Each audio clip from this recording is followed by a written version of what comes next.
But if you have any sort of ego when you're broke, then you're going to stay broke, because that will surely crush your ability to dig yourself out of that hole.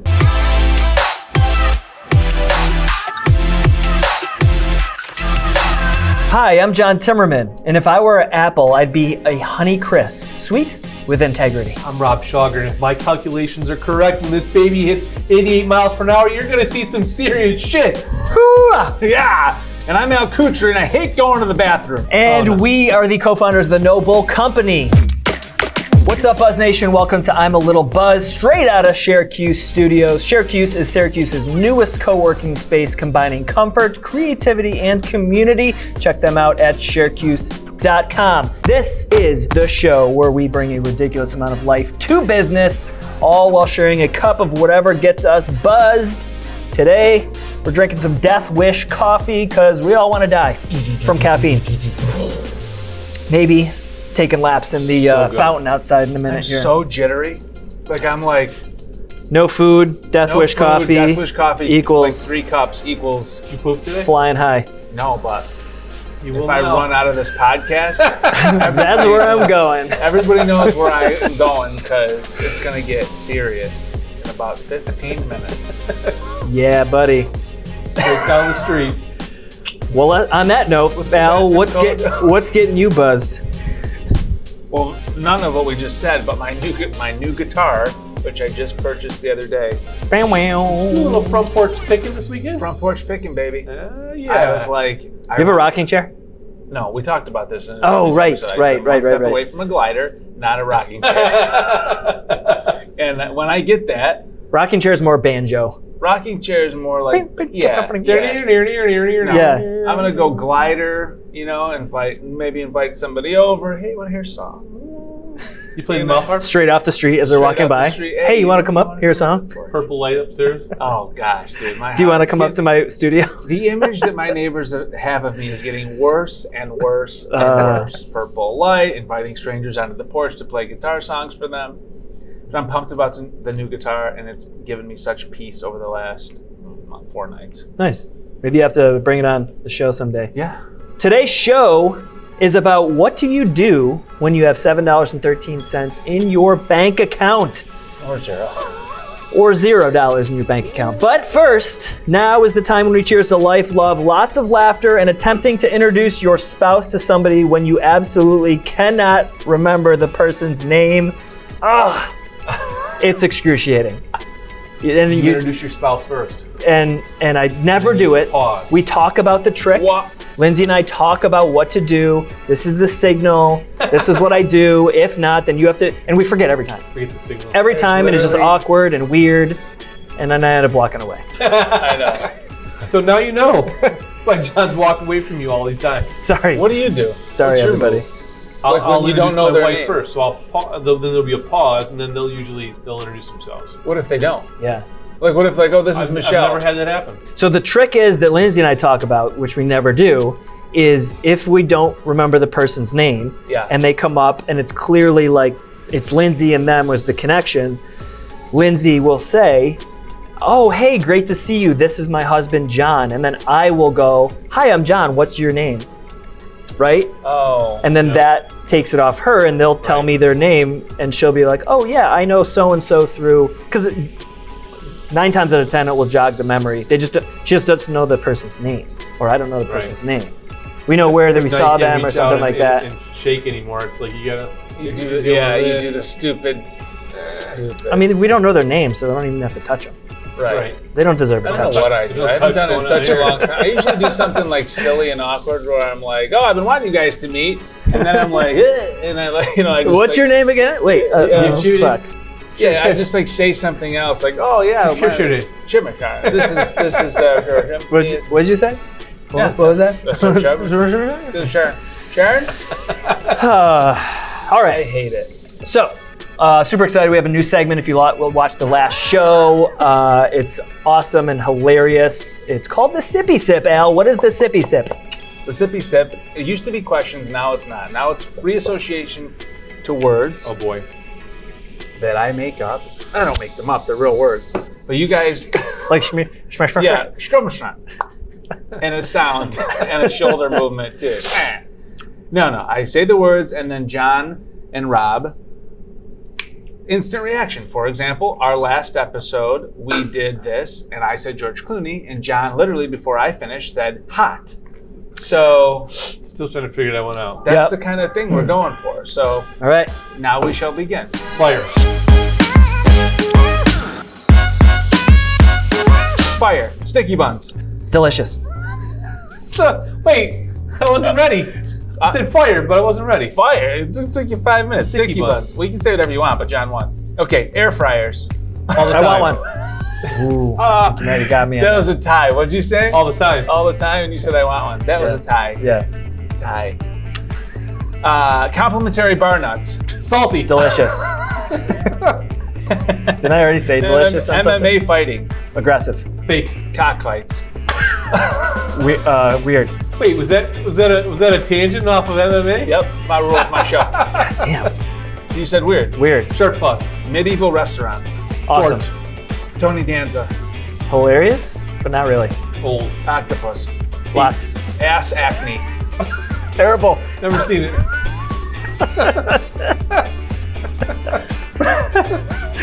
Never seen it. Good for you. Rollerblades. Fun. 70s. I think we might have to double the. Amount? Yeah, I don't know. 20? Maybe 10's okay. Go to 20?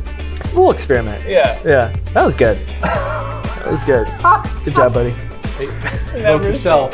Need to order Al some Tux. I think your camera's over there. For Al's camera. Oh. Here's some Tux pads. Tugs, that's not Tux. for ass acne. I'm That's for concerned you have hemorrhoids. hemorrhoids next. But what if they burst? Dude, they're on the outside. Tucks? Wait, aren't they like diapers or no? You tuck them up into the butt. Tux are like a acne Tux. cleansing pad for. Tucks are, okay, this is going real. Tucks are, you tuck them. Oh, up, in. Oh, so it For doesn't do hemorrhoids. anything for ass It doesn't acne. do for anything for ass acne. Oh, what do they do for ass Yeah, acne? Tucks do nothing for ass acne. No, I'm saying like Yeah, what no. do Maybe they they're working on it. proverbial people do for I don't know. I mean, I'm sure there's like creams and things. what's the acne thing? Proactive, Proactive? ass addition. Yeah. Proactive for your ass. Proactive for your ass. A proactive You ass. asked for it. There we You have asked it. for We it. brought it. Boom. That's their tagline. You Proactive ass addition. You asked for it. And with that, we should probably move on to today's show. Why? This is way too much fun. So anyways, yes, today's show is about what do you do when you have $7.13 in your bank account or $0. So basically, when you're broke, a good amount of the world has been in this situation. So we talk about business and entrepreneurship and whether you are a full-time employee, you're a freelancer, you have a part-time job, you have 6 part-time jobs, or you're a business owner. It's probably rare, much more rare that you've never been low in your bank account than you've been a trust fund baby and always had tons of money. Yeah. In fact, side note, I heard a podcast the other day, and I don't want to shout it out, one, because I can't remember who it was. Number two is I don't want to throw them under the bus, but they were using the example of the pivotal moment in them growing their business and like what was like a failure. And he literally goes, I mean, it was a tough time in my life. I got down to the point where I had $1,000 in my checking account. and I was like listening, I'm like, What? 15-second rewind. $1,000. Like that's your bottom That's your of the barrel. rock bottom? Rock bottom was $1,000. Like, go Wow. tell that to somebody who's homeless right now, sleeping Yeah, in their. he's a Go tell that to John Paul DeJoria, who owns Paul Mitchell or whatever, Oh, who lived right. in his car for like, when he was 36 years old, lived in his car before he started Yeah. Paul Mitchell Systems. Like, $1,000, man. Oof. That one's rough. That Anyways. must have been hard for Yeah. everyone. You could only afford f***ing, Everything. 3 months worth of expenses. $1 drive-through. Yeah, well, good for him. Yeah. At least he bounced back. You could only afford one Starbucks per day. I know. For the rest of the world that actually, Yeah. experienced. So let's set the tone here. Who has had, who's gone as low as $20 in their bank account? Who's gone to zero, all right? Who's gone to zero? I've gone to zero. You ever gone to zero? No. Who's gone negative? No. Like overdraft or, Oh, yeah. $25 insufficient Overdraft funds. I have. protection was the best thing that ever happened in the world. Yeah. The worst thing that ever happened was my coworkers were going out for happy hour, and I had like not enough to go. Like I wasn't going to be the guy who showed up and couldn't buy a round of drinks. Right. So I took my VCR and I sold it at a pawn shop. Yes! Dude, Yes. that is great. I'm like, what do you mean it's only worth this? Yeah. You know? Dude, it's like Yep. this is the kind of I don't know. Like I'm somewhat passionate about this, especially Oh, like me too. now there's social media out there and like it's okay to show like the real stuff and it's motivating because like most people look at a story like John Paul DeJoria and like, oh yeah, he was homeless, but like now he's a billionaire, like Right. whatever. Yeah. They don't And they really forget that he was a human being, or is a human being that Yeah. went through Right. stuff. And if somebody's like really short on cash, they're like, oh, it's hard to put yourself in the position and get motivated by that, Yeah. in my opinion. Because it was 40 years ago this happened to him, and it's not like real in today's day and age, and it's hard to be like, it's hard to get inspired when you have $0 in your bank account because you're just like scrounging. Like, okay, he's worth $2.7 billion. I just need to sell my VCR so I can take my buddies out to the bar. So I can go drink. Yeah. Yeah. But like, so today's day and age, right? Yeah. Let's assume you have a full-time job and for whatever reason, COVID was a great example, though. great example, except there was the government assistance and things, Well, and right. there's some, but Yeah. it had a shelf life, Yeah. and let's assume you have a job, but for some reason your expenses are higher, whether Right. it was your fault, you have tons of debt now, and Right. now you're kind of effed, or you have 5 kids and you're trying to get out of multiple part-time jobs and it's just like a never-ending cycle. What can we talk through? You lost music I lost it during COVID. You and I both have hit $0 in negative. I started when I was first starting my businesses, I had to move in back in with my parents. Couldn't afford paying my very few employees with also paying my rent, right? So I was like, fuck this, I'm gonna move back in with my parents. Sure. Went negative a ton of times. Oh my God. Tons of times. Tons of time. Paid my contractors or employees before I paid myself. I remember I went 3 months without paying myself anything. And just credit cards, had to borrow money from my parents, And that's always the story, right? We're like, yeah. So you've been through it. I've been through it. You had to sell a VCR. yeah. What's your advice for somebody who's right now has $0 in the bank account, just got hit with a $25 insufficient funds fee, and now they're like, frick, I don't have a paycheck for another unforeseeable future? My advice is first call the bank and then get that $25 fee waived. Reversed. Okay. Come up with whatever you got to come up with. Go in there, talk to them, get that off. Just because, why? Yeah. Right? Like, why? They'll do it. They'll do it. And So step one, call your bank. establishments that are fining you things because of whatever. Explain. Do whatever you got. Some will do it. Some will not do it. It is what it is. But just make the ask. Yeah. And then immediately, if you have the humility inside of you and you're not afraid of what other people think, or you're not afraid, that's a key thing. Start selling stuff. Go through your house. There's tons of shit that we've talked about this many times before. Name 3 things you can sell, and then where can you sell them? Name 3 things you can sell. Like categories of stuff. Yeah. Like what's worth something? Clothing, technology, and furniture. Okay. Those are all things people would buy. Those are all things people would technically buy, especially technology. If you got old technology or Computers, camera, because they're high ticket items. guitar. Right. That's not tech, I guess, but whatever. No, but and don't give up the things that make you happiness. Don't sell your couch from under your ass. You need a place to sit. You know what I mean? But like if you've got things, and we're talking about if you're broke, right? Yeah. This is desperation. Start selling shit.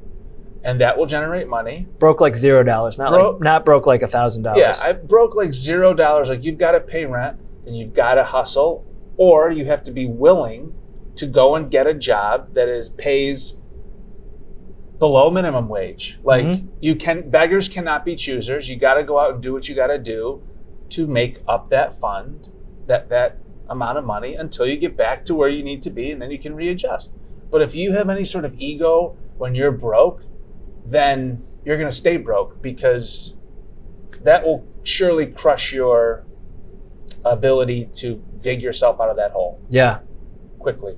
I wonder how many people, this is a hypothetical, I don't even know if you could answer this question or if there's data, but like how many people get to the point where they're broke but will never go and get a part-time job or like a menial job because their pride's too, like they'll collect unemployment or welfare or whatever it is because they don't want to get. I wonder how many I don't know people that is. Now, when we say broke, let's be clear here. When we talk, like our audience is listening. When we say broke, do we mean broke like our operating income is down to zero, but we've got a healthy savings that we can move money from it? No. Or are we talking broke? Broke. Because I would venture to guess. Very different stories. I would venture to guess most people that are in this situation now have a good amount of debt, whether it's student loans. They have built up expenses. They had a job, at least during COVID, they lost their job. And now they're just figuring out how to make rent, how to do this stuff. And they probably have some sort of debt going on. Mm-hmm. I would venture to guess, like that's the position that they're in. Right. People who have saved money and they're probably have a better off plan. They saved because they are planning for this type of situation. So they're not broke. What's up, NoBull Nation? You all know that our conference is getting closer by the minute. On April 8th, 2021, we are holding NoBull 2020 2.0 presented by Bankers Healthcare Group to teach you how to get more out of life and business. We've got an amazing lineup of speakers. Gary Vaynerchuk has built a conglomerate media company, $200 million ad agency, co-founder of Vayner Sports and a bunch of other crazy media companies. AJ Vaynerchuk, his brother, is the CEO of Vayner Sports, a new age sports agency. David Meltzer is the co-founder with Warren Moon of Sports One Marketing, a multi-$100 million sports agency. Constance Schwartz-Marini co-founded Smack Entertainment with Michael Strahan and Aaron Andrews. I mean, these are crazy successful people that are going to teach you how they've grown their businesses. And you can get a free ticket, $250 front section ticket. All you have to do is head to empathywines.com and order 12 bottles of delicious wine and use the code NoBull2020 at checkout, and bam, you get a free ticket. So if you love wine, it's fall, we're headed into delicious red wine season. We got red, rosé, white wine. Order 12 bottles of your favorite wine. Use the code NoBull2020 at checkout, and you will be sent a free ticket. empathywines.com, NoBull2020 at checkout. We'll see you there.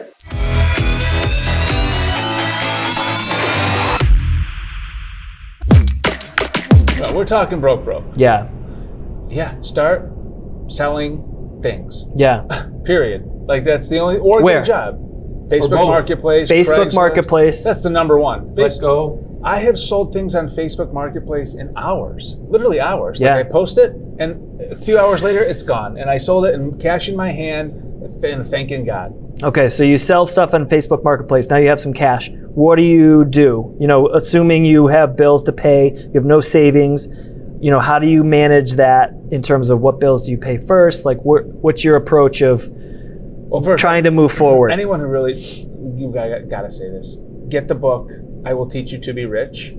I know that. Ramit Sethi. Get that book.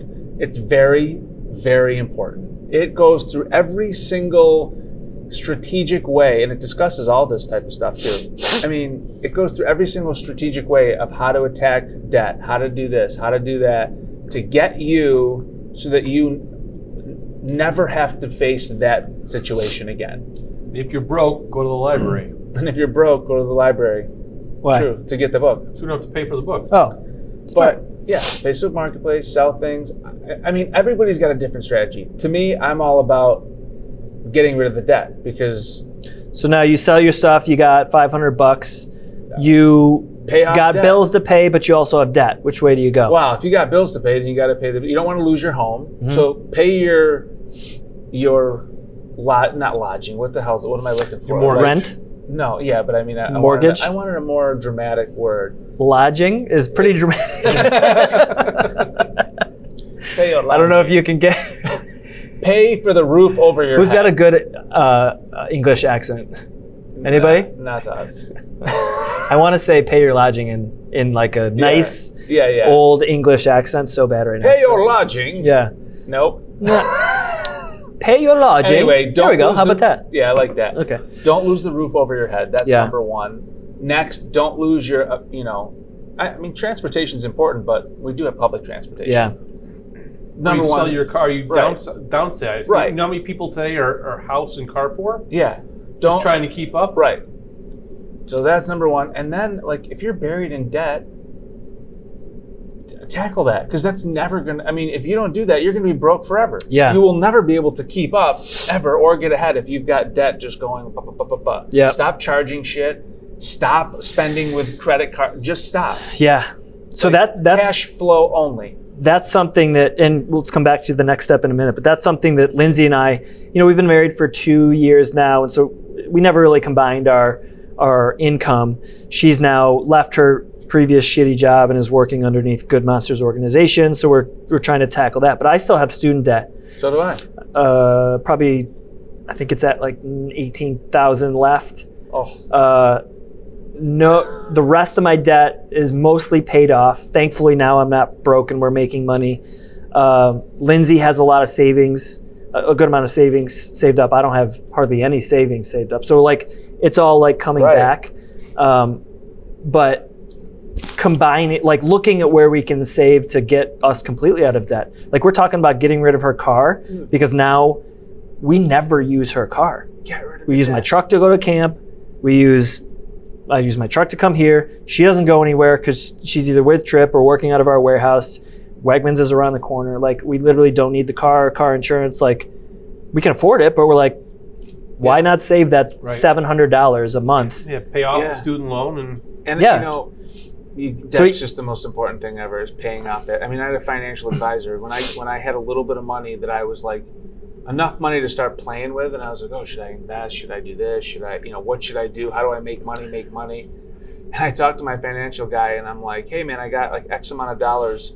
What should I do? And he was like, yeah, you should pay off your debt. He's like, because the market's never going to make you the amount of money that you're losing from the interest of your debt. It's like the disparity is too big. So like pay Yeah. the debt, deal with it, and invest in the market later in your life. But Did you use all that money to pay off, or did you? Yeah. Can I ask you how much or no? $20,000? So 20 grand. I Did used you to pay off debt. all of it, or All of save any of it, or like all my debt and then you started saving? It wasn't even all my debt. It was like, Well, like- pay down the debt. But the whole chunk went to The debt. whole entire chunk went to paying off. Did that debt. hurt a little bit, or was it exciting?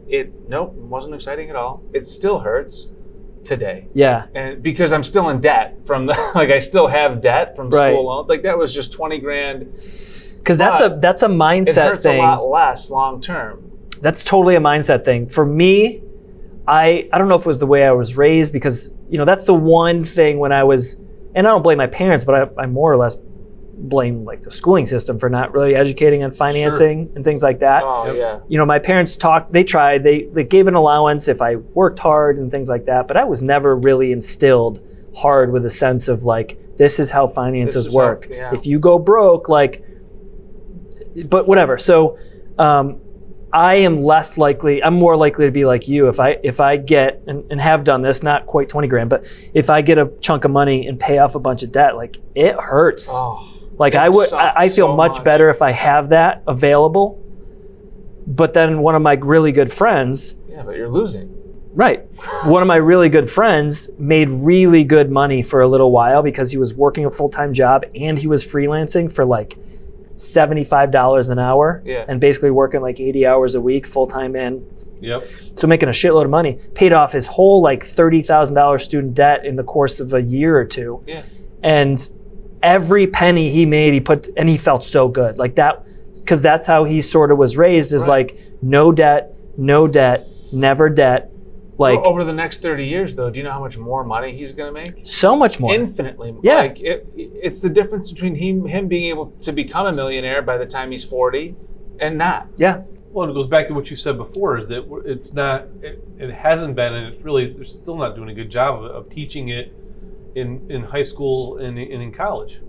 No, You they're know? not. And will that ever happen? I mean, so colleges are being thrown for a loop right now. It's getting better, I mean, to some extent, but like, yeah, for the finance students.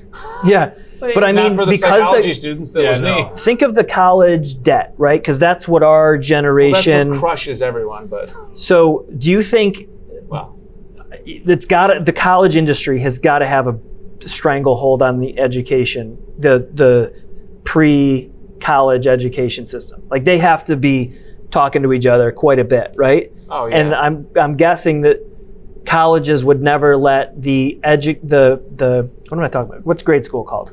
Just like K through 12, whatever. lodging. Lodging.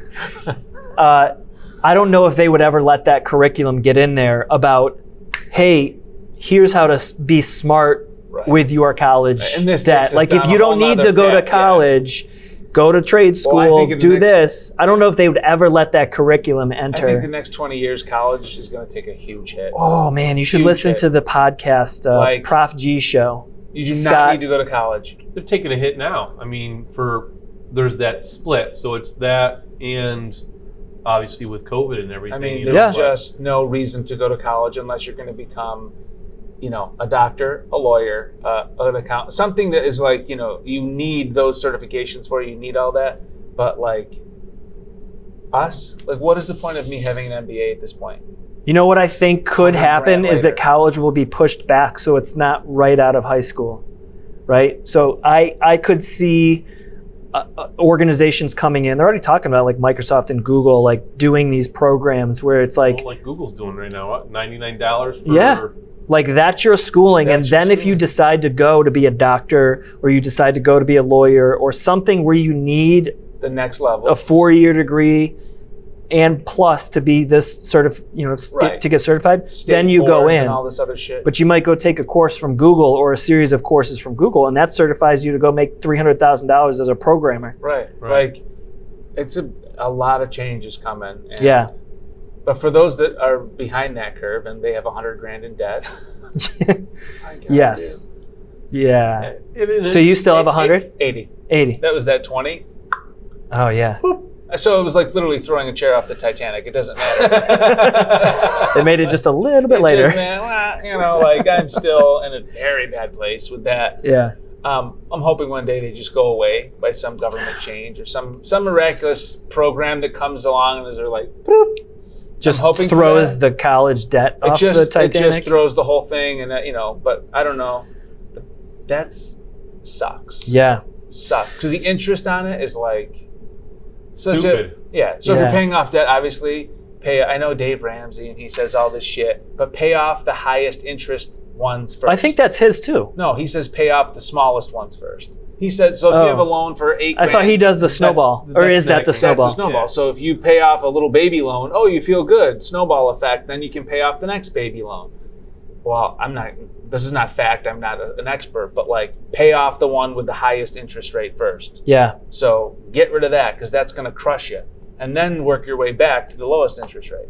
So let's go back to our steps. Sell stuff on Sell stuff. You pay your utilities, the stuff that you need to live, food, Yes. utilities, All that. water. That's utilities, I guess. Find a way for transportation. Sure. What, rinse and repeat then, right? So you can sell things. Keep going. Then Don't just stop. yeah. Like if you pay off your whatever, or you made your rent for the month, great. Keep going. Like until you're so far ahead that you're like, okay, I can breathe. Yeah. Now I can start to save a little bit. Now I can start to pay myself 20% off the top to myself for savings, which it should be number one. Every little penny you make, you should put 20% to yourself Yeah. as if it never existed. But you got to get ahead. And do you agree, like, so my suggestion for a next step, I followed this a little bit. Well, no, I did follow this. So when I was in some rough times, do three things.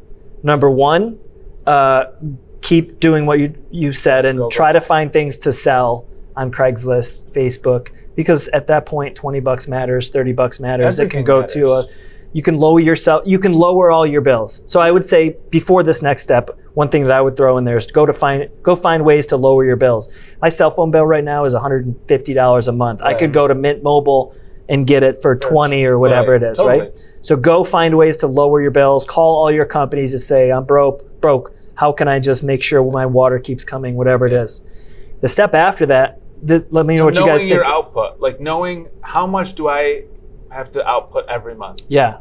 What do you think about this? I would do the three things. I would keep doing that, keep selling things, even if you had to go garage selling, find items that you can sell and flip, go to your parents, go to your friends. Hey, you guys have anything to sell? Yeah. The Cash second, flow, right? Yeah. First one, cash flow. Create cash flow any way you can. Yeah, flipping. Yep. Second one is go find at least a part-time job that can supplement that, because you might run out of stuff to sell. Sure. You might buy a bunch of things for $20 and none of them sell, right? So go to Wegmans if you're in the Northeast, go to Home Depot, go to somewhere where you don't need a lot of skills. Anywhere. To Family Dollar, McDonald's. And talk about your story about the convenience thing in a minute.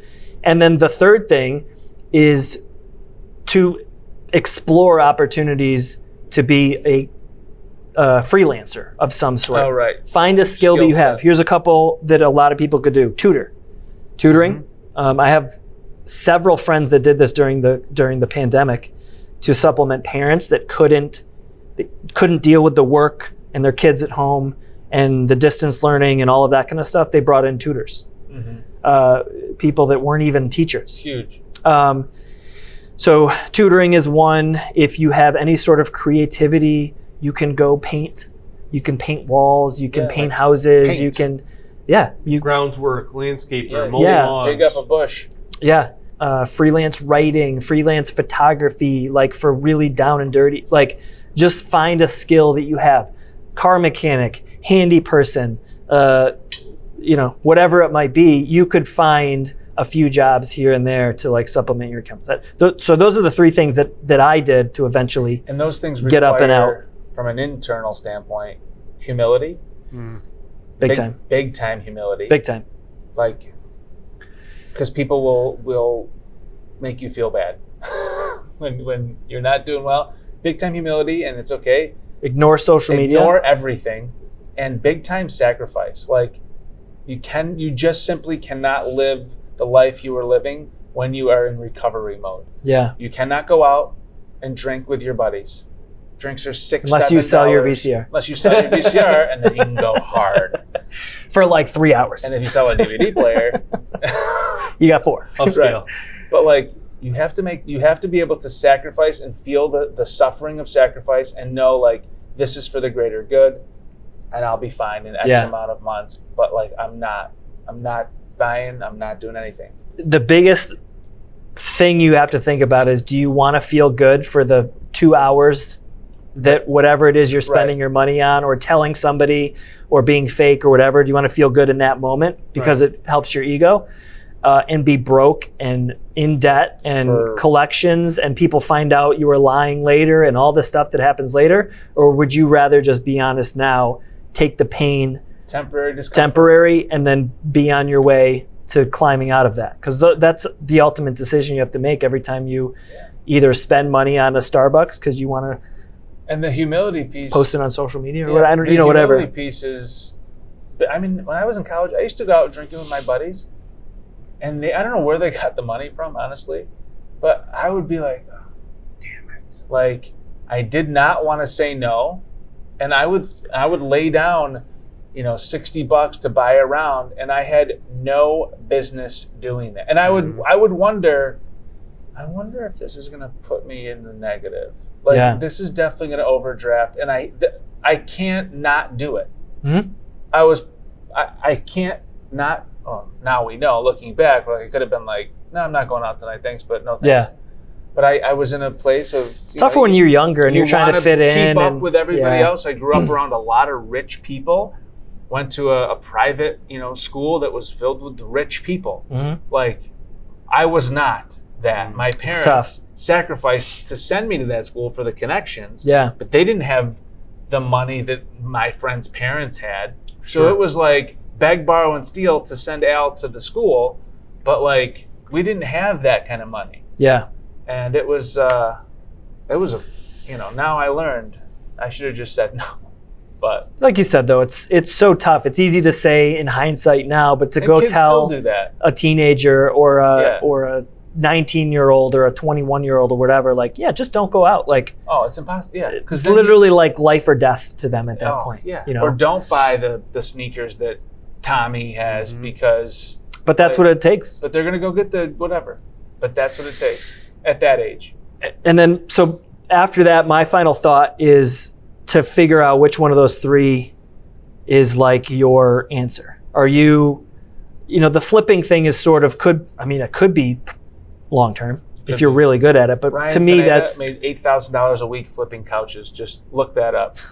Okay. $8,000 a week flipping couches off of Facebook. That's a lot of coins in the couch cushions. That's actually where he made the. That's where the big money was. He found $100 bills. And he did it with drug dealers. So yeah. So they were really rolls in there. Yeah, they were hiding it. It was great. So that's a special person to be able to do that. Yeah. But to me, it's the second two, right? Figure out, and Gary Vaynerchuk says this, are you number one or number two, right? Are you destined to go get a job again and climb your way back out? Or are you destined to keep that freelancer contract thing going and start your own business? Yeah. Because you either have a job or you own the job. Yeah. It's sort of one of those two things. Rob, tell your story. Because that's like a wild. Yeah. What were you going to say? I was just going to provide some context to the story, but go ahead. This wasn't a broke story, but this was a story of struggle where you're in a position you have to do what you have to do. And how old were you? This was 2008. So right at the big collapse of everything. I'm 47 now, so I was 35? Sure. So 35 years old, newly married, sold my company. So the business that I owned, I thought was worth X. And here's a tip for you: your business today is only worth what somebody's willing to pay you for it. So if people don't want to pay you for your business, you're screwed. Yeah. So how did you come up with that valuation? Yeah. So I'm like, all right. So the business initially was a merger. Merger falls through. Luckily, it went into on a handshake, came out on a handshake. Take the clients back, sell it 10 cents on the dollar based on contract renewal. That was it. And sold off some equipment. So I made a little bit of money there. The game plan was to go into business with my wife. Some circumstances happened to where that was not going to work out at the time. It was out of both of our controls. So then it was go look for a job. And crazy, man. This is where you talk about the humility part, right? So everywhere I went, we can't afford to hire you. You're overqualified, blah, blah, blah, blah, blah. And I'm like, you got to be kidding me. I'm 35 years old, and this is what life has come to. I just ran my own business for X amount of years, and now I'm like, it was crazy. Applying for jobs. I had to sell my truck. Oh my gosh. Because it didn't make sense to drive. Number one, it didn't make sense to have that payment.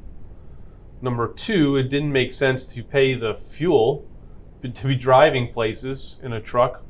So then I had to go find I bought a Saturn Ion. Beater. So I go from driving this awesome crew cab Dodge Ram 1500 pickup truck to a Saturn Ion. And so I was still running meetings in what at that time was my wife's business. The office was 35 minutes from home. So after being turned down time and time and time again, I find a part-time seasonal job, which was going to last 90 days. So I'm like, okay, there's a little bit of something. And then there was rock bottom. Real quick, talk about rock bottom.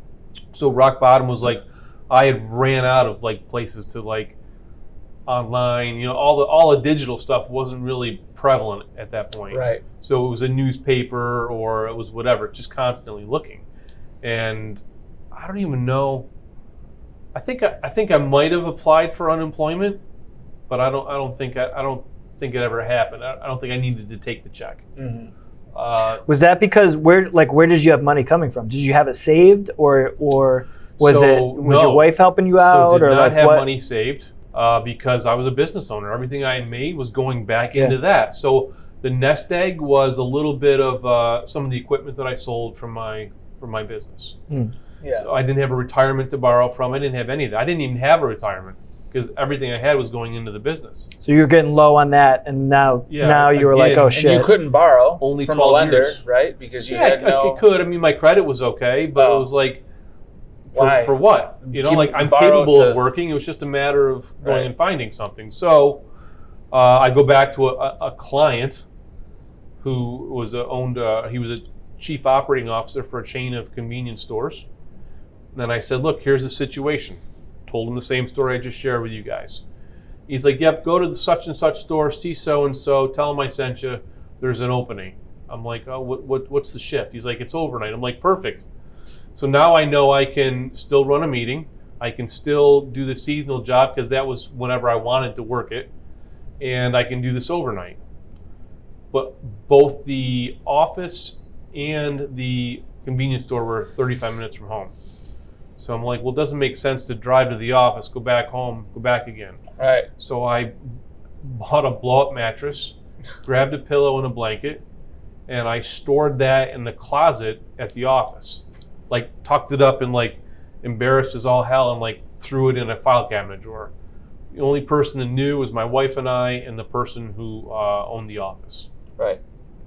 So I'd run a meeting, dressed up in a suit and tie, change, sleep for 2-3 hours, get up, fix my hair, go to the convenience store, work overnight in a not so nice part of town. Probably the worst part of that was there was two things. One, you're by yourself.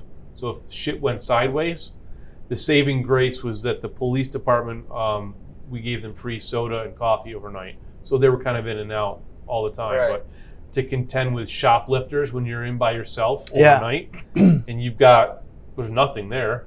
Right. You know, or they come behind the counter because, I mean, just story after story. But to have clients from your business come in, so my business was seasonal, so this was off season. They walk in and they're seeing you as a cashier at the convenience store. And look, there's not that there's anything wrong with that. It was just, that was my story. Yeah. And they're looking at it's a hit on the ego. They're like, and then walk out and they're like, you know, they're scratching your head thinking like, what the hell's he doing here? Yeah. And then leave that, go to work, the seasonal job, go home, go to bed. And that was 6 days a week of that rotation. For how long? For about 4 months. 4 months. You know, and there was still just another step. It was a step out of that position into a little bit less uncomfortable position, and then a step again. So that was really, we're talking probably call it a year of discomfort. Well, it was more than that. It was probably, you know, all said and done, was probably a 3 to 5 year transition. Oh my gosh. Of, getting back to doing okay, and then getting back to like, okay, now start putting it away for your retirement and start playing catch up because that's the shit that you got to do. Yeah. It's crazy, man. You know, and rebuilding yourself and starting over again and going back to the, you know, our last show with the Dick Boss.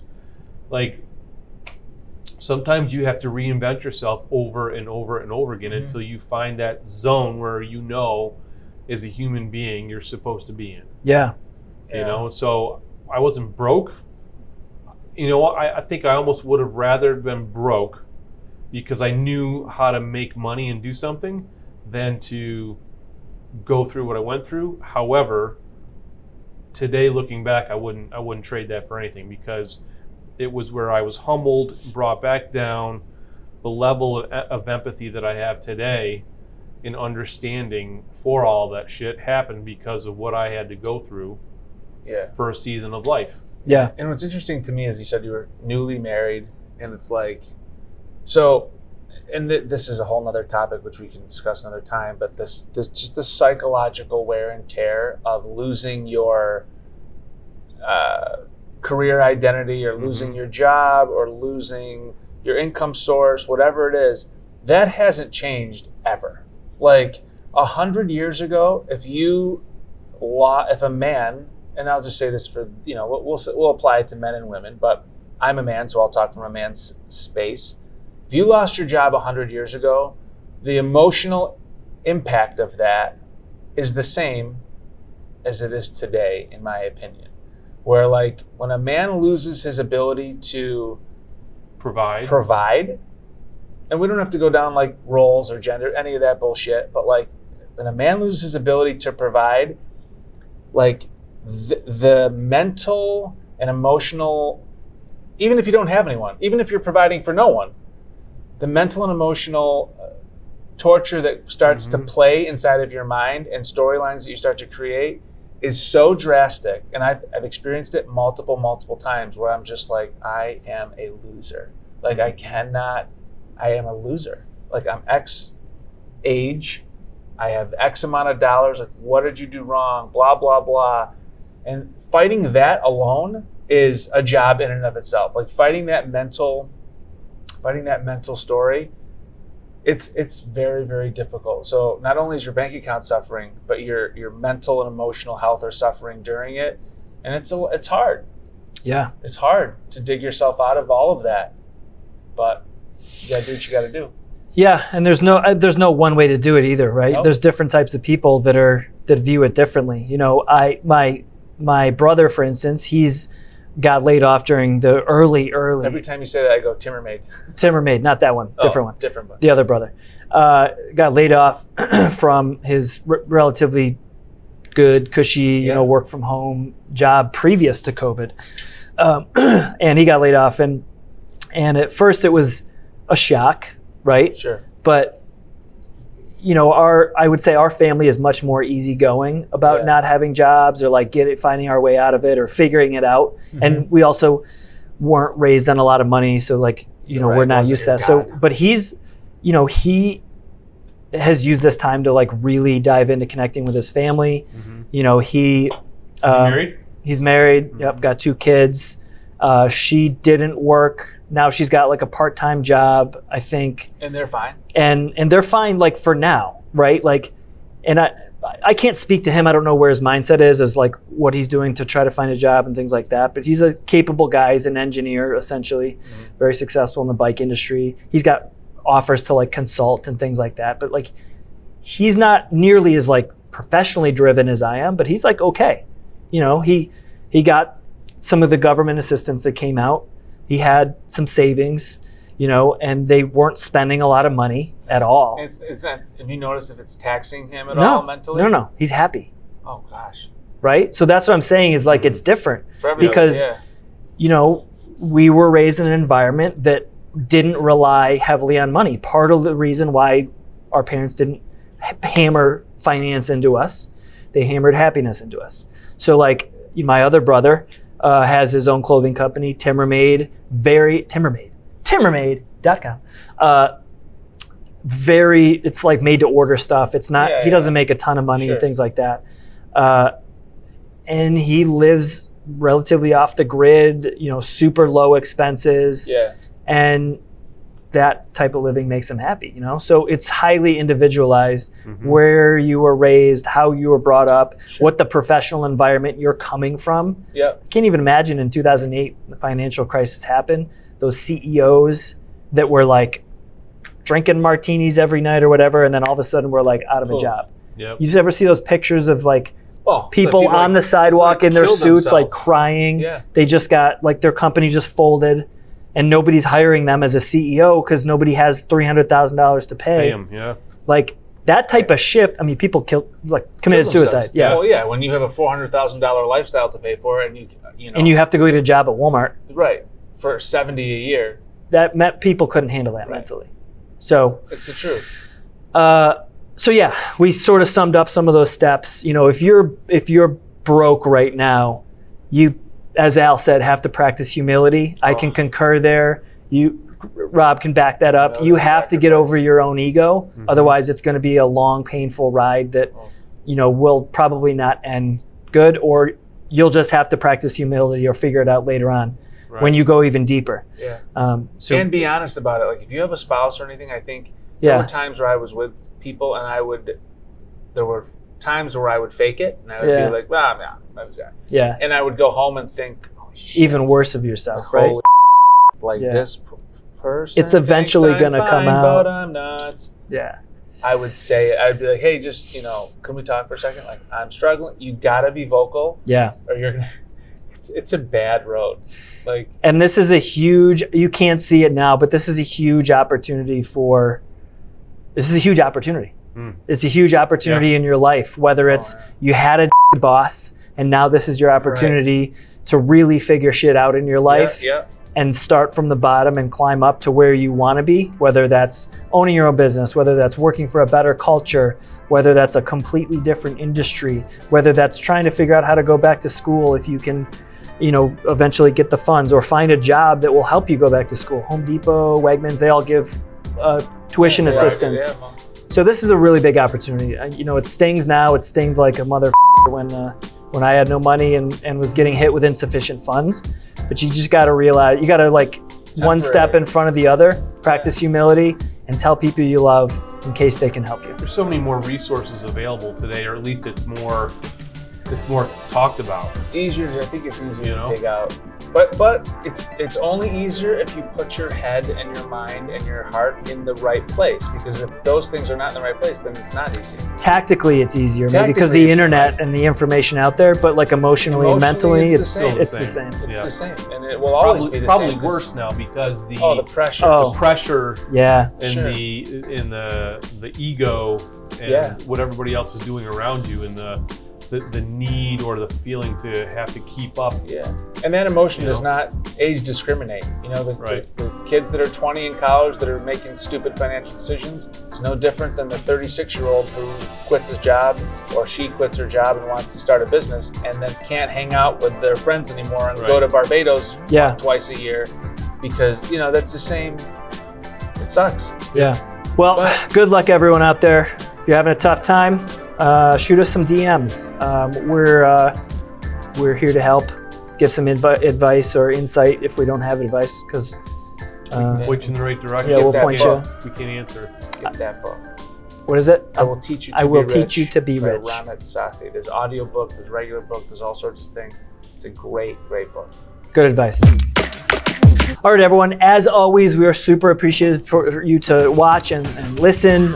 Remember, you can catch us on video on all the video platforms, YouTube, Facebook, IGTV, and podcasting platforms, Google Play, Apple Podcasts, Spotify. Don't forget to subscribe. We're here every Tuesday and Thursday at 8:30 p.m. Cheers, everyone, to life and business. May we all prosper in both.